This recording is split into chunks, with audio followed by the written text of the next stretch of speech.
Bonjour, bienvenue chez Redwood Paddle. Donc là, je vais vous présenter la toute dernière année de la gamme Funbox, qui est déjà une jolie gamme et avec plein de modèles. Donc ça, c'est la 11 pieds. Donc la 11 pieds, elle est un petit peu différente des autres, elle sort un petit peu du lot. On ne savait pas trop si on l'a laissée dans la gamme Funbox, mais on l'a quand même laissée. Donc elle est différente dans le sens où c'est une planche qui va être plus difficile à prendre en main que la 10-6.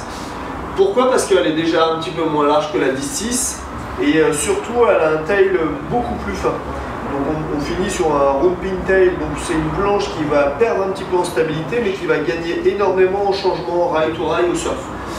Donc on retrouve une planche qui est assez longue et assez tendue, juste le nose kick sur la fin qui remonte un petit peu pour pouvoir prendre des vagues sans enfourner.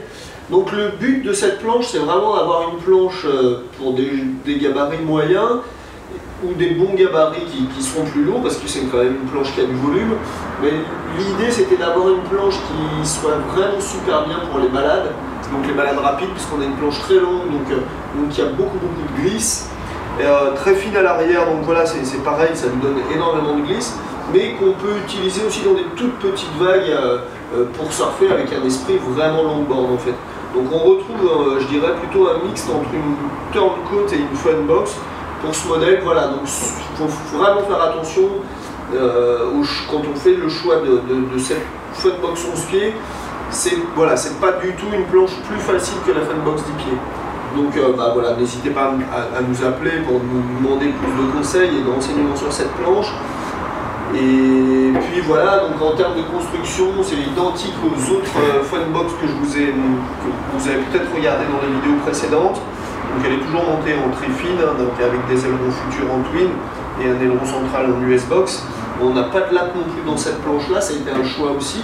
En termes de construction, ça nous a permis de gagner du poids, surtout sur une planche de 11 pieds.